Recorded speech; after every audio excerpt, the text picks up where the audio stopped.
Hello everyone, Alyxx the Rat here, recovering from a recent bout of COVID, so if my voice sounds a little different, then that's the reason. Anyway, while I was recovering, I discovered a little game called Lunistice. But before I can talk about Lunistice, I want to take you back to the time I grew up in. The 90s really was the birth of the 3D platformer. As computer technology advanced, we saw several consoles appearing with 3D support, including the 3DO, the Atari Jaguar, and the more successful ones like the Sega Saturn, the Nintendo 64, and the ubiquitous Sony PlayStation. Games like Super Mario 64, Tomb Raider, Banjo-Kazooie, Crash Bandicoot, and Spyro would set the standard for where the platformer genre would go.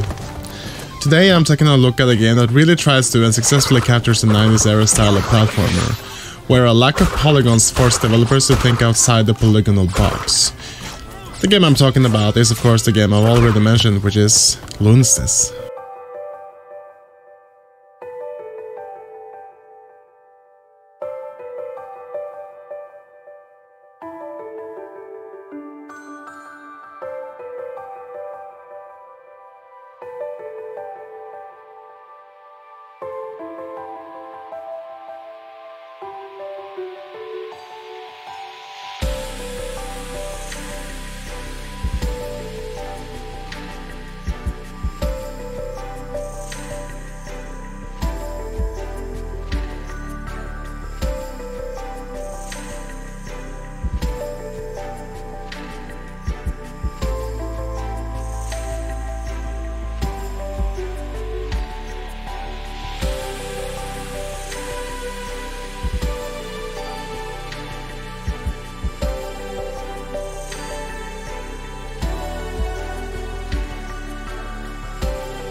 Normally I'd discuss the story a bit, but Lunistice's story is rather vague, which I feel has been done intentionally.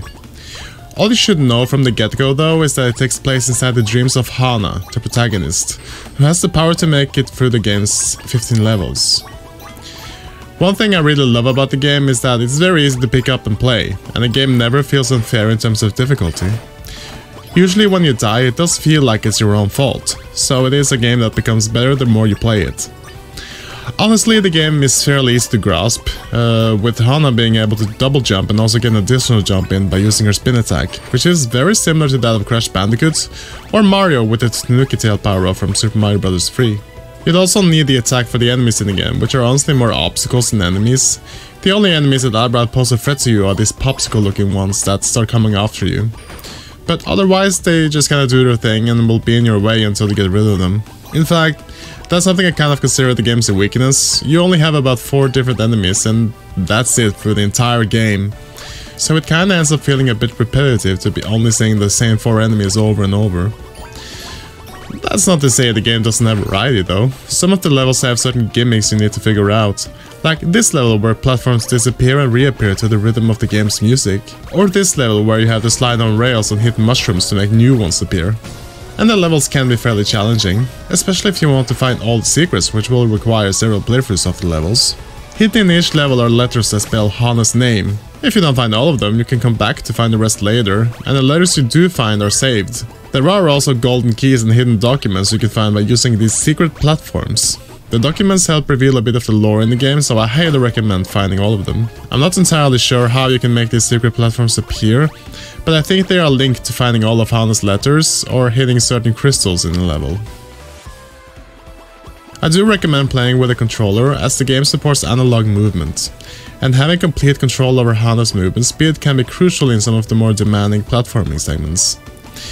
There is a key you can hold down to put Hana in walk mode, which helps a lot as well.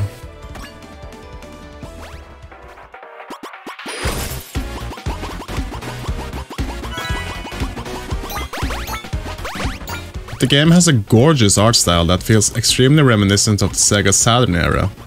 Low-res textures, sharp low-poly models and environments, and the game even includes a framerate limiter and low-res mode if you're feeling into that. Personally, I found the game the most playable using the high-res mode and unlocked framerate. I really love how the colors pop in this game, and how important things draw your eye towards them.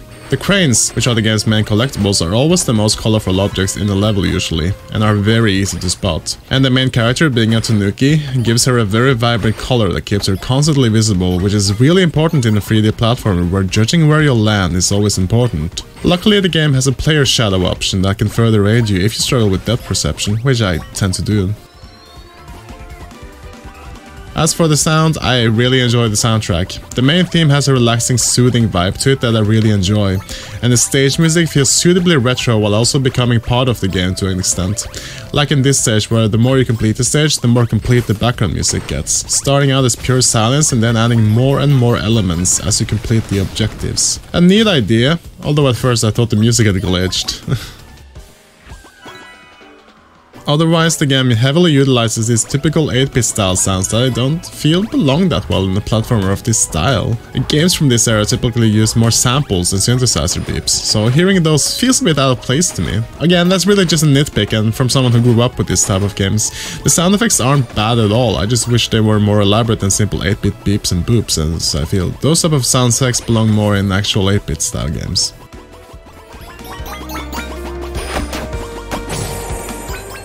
But that's really all I had to say about this game.